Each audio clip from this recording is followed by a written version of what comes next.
excited I am for that game. Pittsburgh's front Huge seven game. is so young, and the San Francisco 49ers and the Steelers, those teams have just loaded the box up with unbelievable young talent. Now Minkah Fitzpatrick comes over, fits right in. Cold and flu season, try Vic Sinex nasal spray, starts working within seconds and works up to 12 hours. Joy Taylor with the news. No. Turn on the news. This is the Herdline News. Adam Gase is only 2-7 in his first year with the Jets, but the team is not thinking about jumping ship. Jets CEO Chris Johnson said today that Adam Gase will not be fired now. Thank you. Or at the end of the season. Thank you. He said that the Jets organization trusts Gase and they are committed to him as their coach moving forward. Now, Greg Williams, defensive coordinator. I hear they don't get along, Gase and him. That I'd change. You have a right to change, make staff changes. Yeah. I mean, if you don't get along, you don't get along. But I do think that Greg Williams has had success in this league and so old school. Yeah. So barky. Yeah. I mean, yes, I agree with all those things. This sounds weird, and you probably couldn't do it. You couldn't do it. I'd bring Todd Bowles back as defensive coordinator. I think Todd Bowles is the best young defensive mind.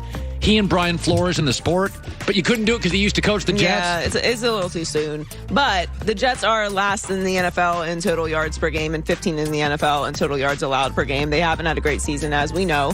That is in part to the fact that Sam Darnold was out for several weeks. Also, with mono. And they don't have a number one receiver. And they've had major injuries. Their offensive line's awful. Yeah. Pittsburgh and Dallas have great O-lines. Everybody else's are okay. The Jets is awful. I mean, it's a disappointing season for the Jets. We wanted to see what Sam Darnold was going to be able to do with Le'Veon Bell this year. You wanted to see them take a step up in development.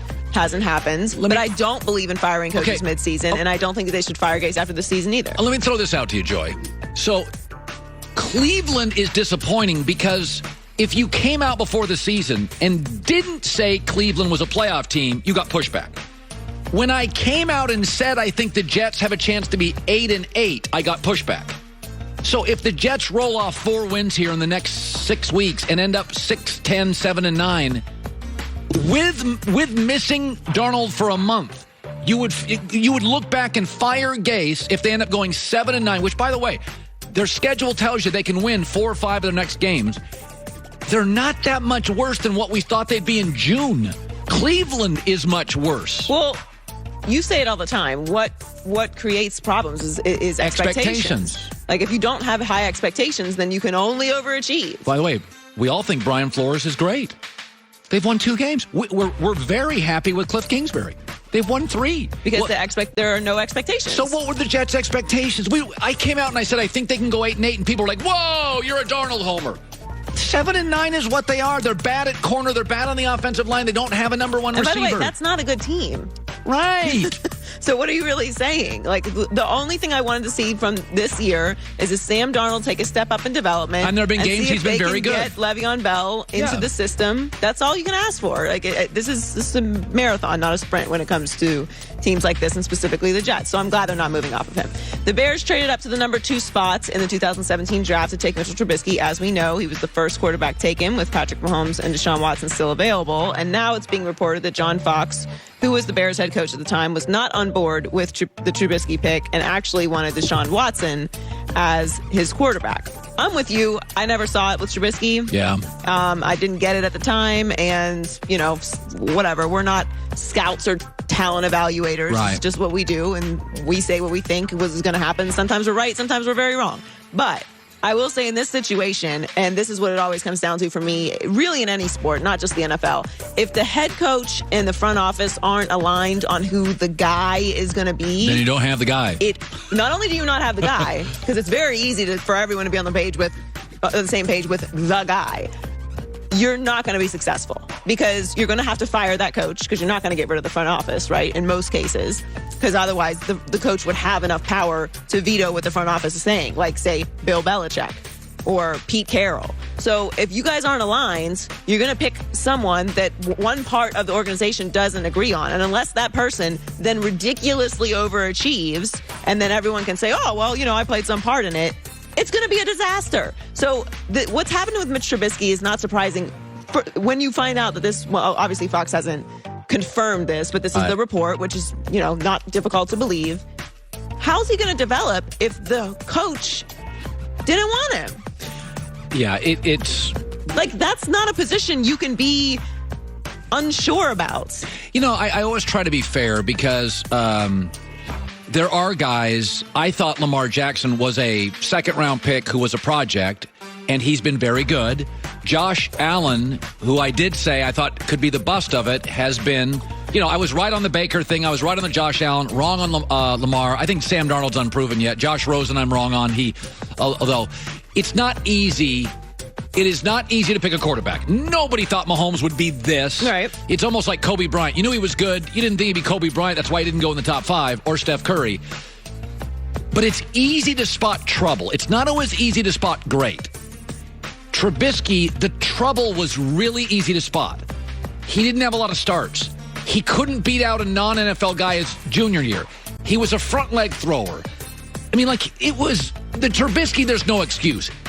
I went to Greg Cosell at a camp, and I said, Greg, I don't get Trubisky. And he goes, yeah, it's not going to work. I think sometimes also what happens is guys fall in love with the personality. And the personality of your franchise quarterback is important. It is. And the leadership factors are important. But at the end of the day, you also have to have the talent. Got to have it. Right. Arms. And so I think what happens is a lot of times through the interview process, you fall in love with the guy, and then you start ignoring all the things that all of the football people are telling you. And look, this is not my job to evaluate and pick franchise quarterbacks. But what I do know is anytime the disaster happens and then all the stories start to leak out about who picked who, if the front office and the coach aren't aligned, done. It never works. There's always some fallout and people get fired and you end up having to move on because he wasn't the guy and the development wasn't there because he didn't believe in him in the first place.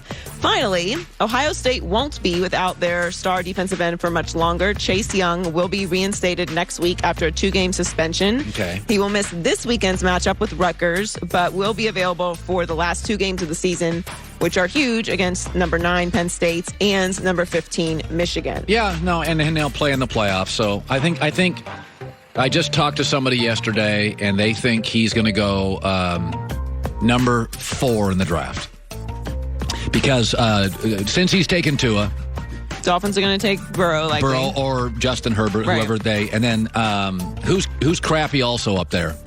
There's another lousy team that needs a quarterback. Somebody's going to move up to get a quarterback, and then Chase Young will go to, if the Jets didn't win, he'd go to the Jets, who they need.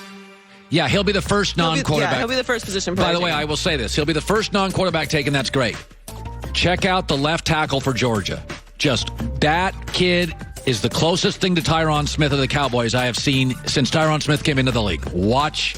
That kid is really good. Well, Bucky Brooks was trying to convince us that the Bengals should take him because he's the best prospect. I told him afterwards, I was like, you were giving me so much anxiety. I don't want to hear. I think you've got to take a quarterback if you are the Bengals. You can't go with the best guy on the board. Okay, so you take Chase Young in Cincinnati. You're the Bears. Okay, great. You don't have a quarterback. I mean, if Cincinnati does this, that's just a gift to everyone else. Thanks. In the Which they've been a gift to the Steelers for 30 years. That's what they have been. Joy with the news. Well, that's the news. And thanks for stopping by. The Herd Line. We were talking about this. The NFL, I was talking about Baker, about how, 10 games ago, Baker Mania, now he's not even the best guy with a mustache in the AFC playing quarterback. Just think about this, and there's no rhyme or reason why it happens. It's just unlike the NBA where if Anthony Davis and LeBron play together for the next 3 years and are mostly healthy, they're going to win a bunch of games. Kawhi and Paul George going to win a bunch of games. I mean, I can look at Utah's roster. They're going to be good for the next 4 or 5 years. Same with Denver, Milwaukee, Boston. You can see it doesn't work that way in the NFL. Just think about this. Think about these 3 teams. How easy it is in the NFL to fall into crisis mode. LA Chargers, last year, number 1 seed in the AFC. Phillip Rivers had a great year. Now they're in 3rd place. Phillip Rivers, they're ready to draft another quarterback. Melvin Gordon contract, not great. Little bit of a sore issue. Bad O-line. Not going to make the playoffs. Suddenly don't look nearly as captivating as the Raiders.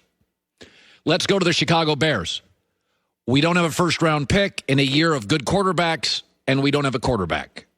You don't look nearly as talented as Minnesota, and Aaron Rodgers now has a running game and a defense. Man overboard. Rams. People were copying the Rams in the offseason. They were copying them. If you had lunch with Sean McVay, you got a job. They are now crisis on the offensive line, crisis with Todd Gurley. I still believe in Jared Goff. I think that's offensive line issues. Very top-heavy. And you continue to ask yourself, how are they going to pay for all these people? Like, the Rams were being copied. We were saying on this show last year, do the Chargers have the best roster in the league? And the Chicago Bears looked like, Aaron Rodgers is just going to slowly disappear into the NFL ether. And 3 teams, Bears, Chargers, Rams, crisis happens really, really fast in the NFL. Appreciate what you have. Rams have multiple crises on their hands. O-line, running back. Nick Wright talked about this on First Things First this morning. The Rams went from the hottest item out there to something that's going to be left on the shelves for years to come, I fear, because they got the biggest cap hit in football for a running back next year, the biggest cap hit in football for any player next year in Goff. They've got the second biggest cap hit for any player in football in Aaron Donald. They just traded for Jalen. Like, they have a team that is built to win right now, and they don't show the ability to do it. Yeah, they are way, way top heavy. All right, a Joel Klatt around the corner. SEC's got 3 of the top, 5 teams? LSU, Bama, Georgia. I don't have a problem with it. I'm sure the Klatster will. We'll argue about that coming up next. The team at M Drive tries to make it easy as possible for you. Listen, you hit your mid-40s, testosterone levels drop, and they want to fuel your drive. Take it. I do. You should. It's packed with clinically tested ingredients. They're designed to activate your body's natural ability to support healthy testosterone levels. Gives you a little more energy. 2 pills every morning for me, a little more strength, lean muscle. If you're feeling tired, jumpstart, M-Drive does it. Team is so confident in M-Drive that it works for you and makes you feel better. They'll give you your money back if you don't look and feel better within 2 months, 60 days. But it begins with you. Re-energize your body. Go active. Lean up. Get it at Walgreens, Vitamin Shop, and Rite Aid, or just go to mdriveformen.com. The code is, as always, HERD, H-E-R-D, 20% off your first month. Refine your prime. Everyday supplement for guys. Interesting company. mdriveformen.com. The code is HERD, supporting and elevating natural T levels.